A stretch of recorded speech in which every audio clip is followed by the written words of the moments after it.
Today in wrestling, we are talking about AEW, ROH, WWE, Brandi Rhodes, tons of big stuff happening in pro wrestling. And as always, I'm going to keep you updated 7 days a week. If you guys want to join in on the conversation, we have a Discord server with the link in the description. It's completely free to use.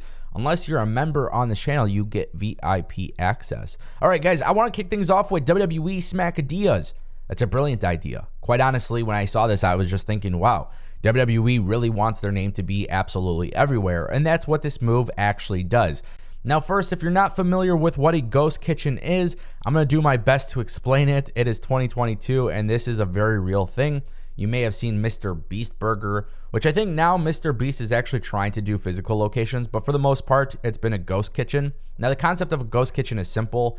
From my understanding, the way that it works is there's a restaurant, a normal restaurant, that will basically cook your menu for you.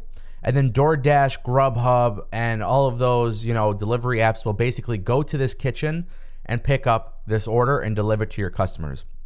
So it's not like you're going to walk around downtown and see WWE Smackadias, right? It's going to be in some sort of restaurant that they're paying fees for. They're going to pay for the menu, the ingredients, that type of thing. And then WWE is obviously going to do this for two reasons. To one, have a presence on an app where they don't have any presence, and two, have a little bit more presence engraved in the communities that they're in. So let's just think about it for a second. This is taking place until April 11th. It's right around WrestleMania season in Dallas, Texas. If you're in Dallas, you're looking for food. Maybe you're at the hotel, maybe you're at your friend's house, whatever it may be. You're scrolling through DoorDash. Now, if you're scrolling through DoorDash, you might see Taco Bell, Arby's, McDonald's, Subway, this diner with like whatever. And the next thing you know, you see a picture of this Smackadia, right? This quesadilla from WWE. If you're in the mood for this, you might click it and be like, oh, that's interesting. Okay, now you have an opportunity to buy food from WWE. And by the way, this food is not actually cooked by Vince McMahon, but the reason why I'm bringing this up is because it's all about having a presence on an app where you don't currently have presence. And that could actually be a really good strategy for AEW and multiple companies to follow. NBA has All-Star Weekend. NFL has the Pro Bowl and the Super Bowl. Imagine if you're ordering from a ghost kitchen that says, the coffin drop. And what this is the hottest wings that you can possibly order. Or imagine if you saw Chicago-made punk fries or something. Like, I don't know. Like, I'm just spitballing dumb ideas here. But that's why it's such a good idea, because now you get exposed. Think about it for a second. You go on Spotify. And you're scrolling through Spotify, and next thing you know, the algorithm recommends WWE podcast or AEW Unrestricted or something like that, right? Now, that is because WWE and AEW build a presence on these other applications. Now, beforehand, they were not on these food apps, and beforehand, it would have never made sense as to why they would do it, but now it makes sense. You connect with your community, you get your brand out there, and you might be wondering, well, why do these multi-trillion, zillion-dollar brands, they're so rich, why do they need their brand? The idea for AEW and WWE should be the same. Your product should be seen absolutely everywhere, and I think this is a way to accomplish that. All right, guys, I want to switch over to a shot of Brandi. Brandi Rhodes has inked a new deal. It's a big deal, and obviously congratulations to her. A new report came from Deadline. Brandi Rhodes has a new deal in place with Diga Studios, and they are going to be producing the TV series for Brandi Rhodes. Now, the idea is that Brandi Rhodes will be using the series to engage with other celebrities. Now, whether or not that means pro wrestlers or just flat out people in like Hollywood, I don't know. But previously, Brandi Rhodes was producing the show on AEW YouTube channel, and Brandi Rhodes had a shot of Brandi. You saw Darby Allin, you saw Jon Moxley, you saw Orange Cassidy. I mean, the list goes on. The idea is you're making some drinks and all this stuff, and then you're hanging out in the kitchen, talking wrestling, talking.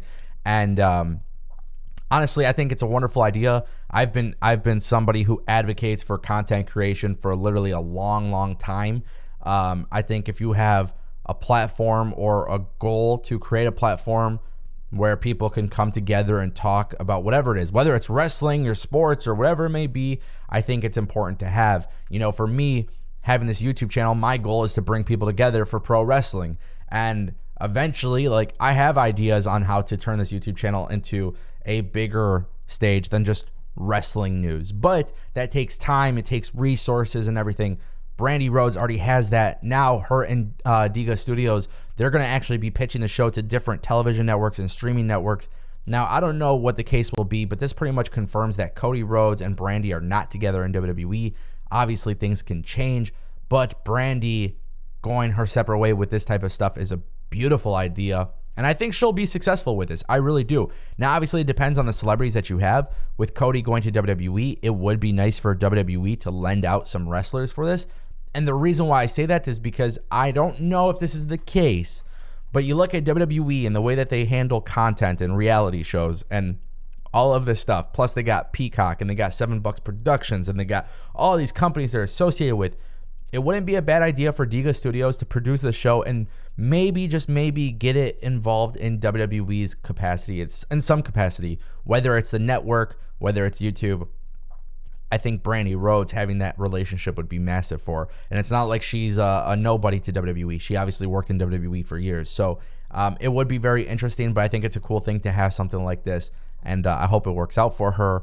And it's cool to see that, even if she's not wrestling for AEW or not being the CBO, like at least like she's got something in the works. I think that's important too, because I think we talk so much about Cody, you kind of forget about Brandi, and Brandi was just as instrumental in AEW's success. And obviously, it would be a shame if afterwards nothing really happened with her. But I'm glad to see that things are working out in her favor. All right, guys, in our final video today, or our final topic today, a new announcement. Jay Lethal versus Lee Moriarty at ROH Supercard of Honor. At this point, I'm not going to call it ROH Supercard of Honor because this to me is AEW.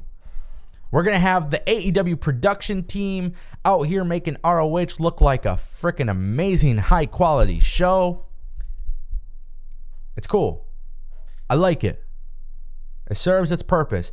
For some reason, there's a lot of people having this conversation in the comment section or on social media. They said, AEW doesn't own ROH. It's Tony Khan. Tony Khan owns ROH Angle. What are you talking about? Hey, seriously, though. Let me tell you something. Look. Think about this for a moment. Tony Khan goes on AEW's television show to announce that he bought a second wrestling company. I don't know why Warner Media would be okay with that if there's not some sort of association between the two. I do believe ROH will come to True TV or some sort of Warner Media network related, channel, whatever it may be.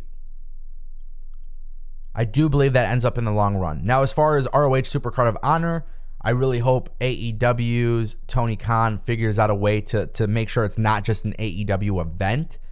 There was rumors of Joe Henry wrestling at Supercard of Honor. They kind of announced it prior to the merger. Same thing with like Ninja Mac. We don't know if those matches are happening. We know FTR versus the Briscoes. We know Gresham versus Bandito. There's still a lot of question marks here. We don't know what's confirmed and what's not confirmed. But I'm excited about ROH Supercard of Honor. To me, this is cool. I would, if I was AEW, what I would do is take some AEW wrestlers against some ROH wrestlers.